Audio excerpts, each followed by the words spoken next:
Hello, Dad. This is Jay Warren. This is the Dadhood Journey podcast. And today's topic is this: me and plumbing do not get along. All right, let's do it.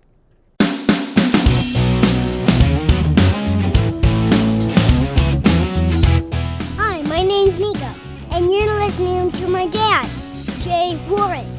This is the Dadhood Journey podcast. Thanks for listening.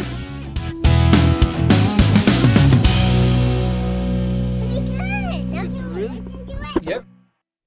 All right, Dad. So last night I waged war on a water filter installation in my kitchen sink area, and I won, but it was a long battle.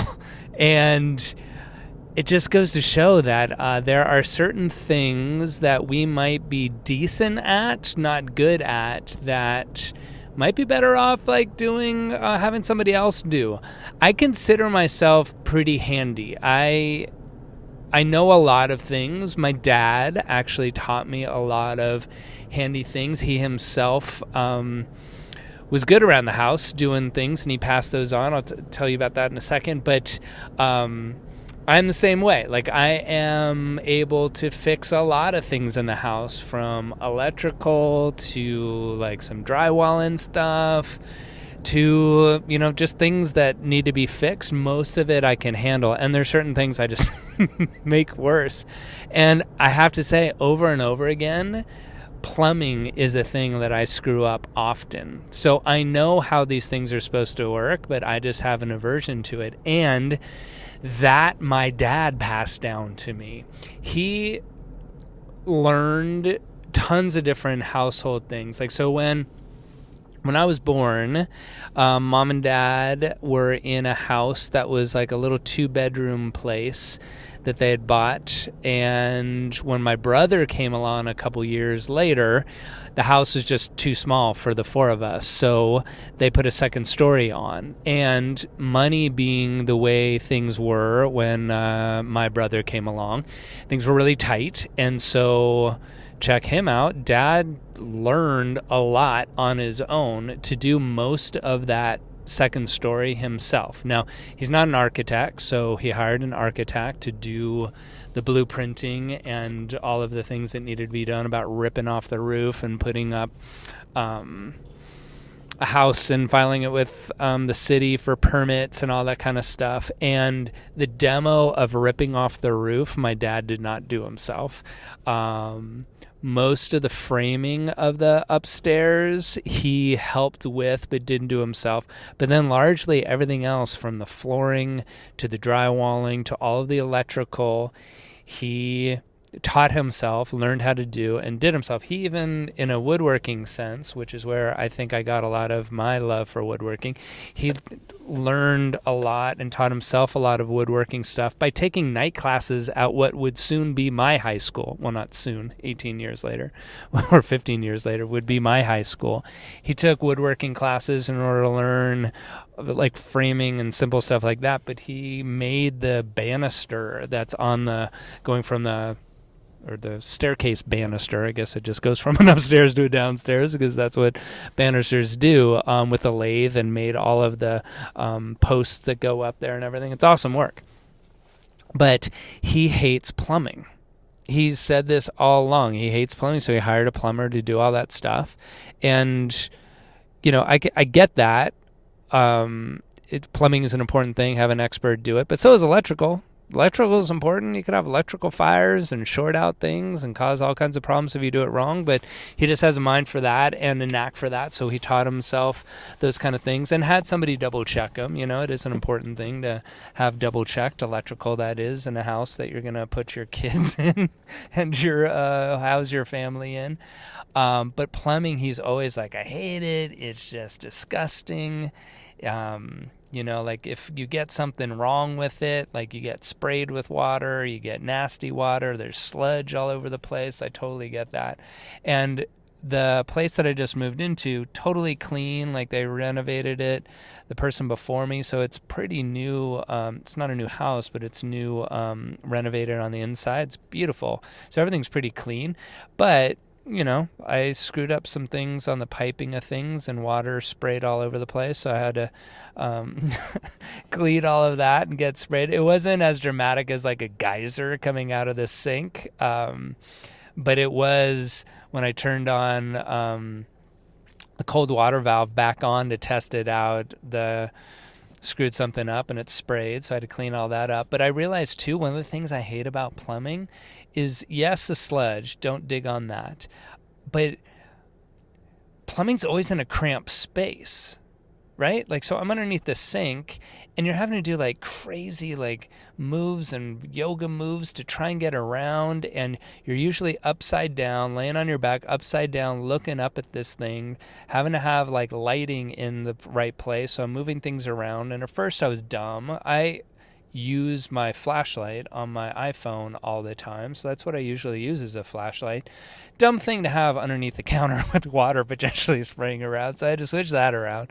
And invariably, like, the wrench you need is just out of arm shot, so you need to like get up and out of things. And it was basically, I'm putting a water filter in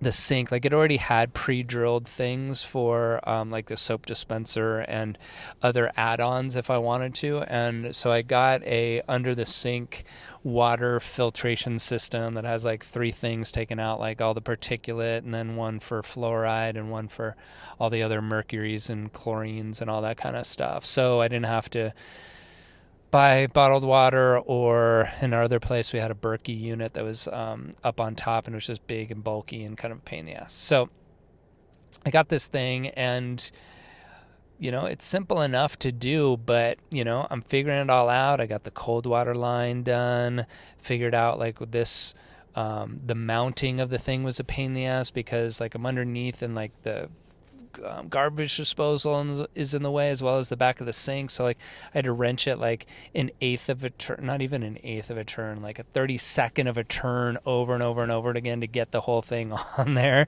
And my arms were like super tired, so I had to like take a break in order to do the next part.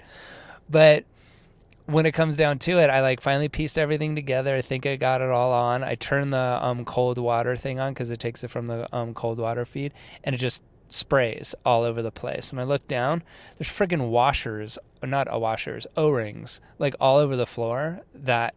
Not all over the floor, I'm being dramatic. There were 3 O-rings / washers that I didn't put in the fittings as I was going. They either fell out as I was upside down trying to screw the thing in, or just took them out and didn't think to put them in.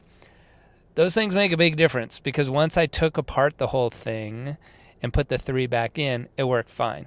Now, this is something I did after Nico went to sleep, and it took me like 2 hours to do, which I don't know if that's a long time or not. It was what it was. It was the time that it took. It was not something that I wanted to be finishing up at 10 o'clock at night, that's for sure, especially with all the water and worrying, like, all right, overnight, like, is this thing going to, like, spring a leak and wake up to, like, flooding in the front of the house, and the owner's going to be pissed and all this stuff. But I don't know. It's just one of those things where I find anytime I try to like delve back into plumbing stuff, I get this kind of lesson of like, I just do not want to freaking do it. And I have no idea how much it would cost to have somebody install the thing. But I have to say, next time I'm looking into it, and it might be well worth the money. I don't know how much it is. Like, if there's always a stupid amount of money where it's like, all right, it's going to cost you $500 for that thing to be installed. Like, no. I will do that myself, And other times you're like right on the cusp of like, oh, that's kind of reasonable, but I'll try it myself. And then there's a no-brainer. But I have to remember for next time that my number of do it myself or pay somebody to do it needs to be a little higher when it comes to the plumbing part of things. Because of the frustration factor. And I have to say, like, my neck and shoulders are so beat up tired from like craning my neck for all this time, trying to see the spot that I needed to do and hold it, and dropping the wrench on my face. It was just dumb. So if you're like a fix-it guy in the house, like, I know you can relate to something. Plumbing might be your thing, and if it is, let me know. So next time when I have something to install, I'll call you up and I'll pay you to do it. Or you might, just have another thing that's like something well worth your time and money to pay somebody else to do right, let alone just get it done.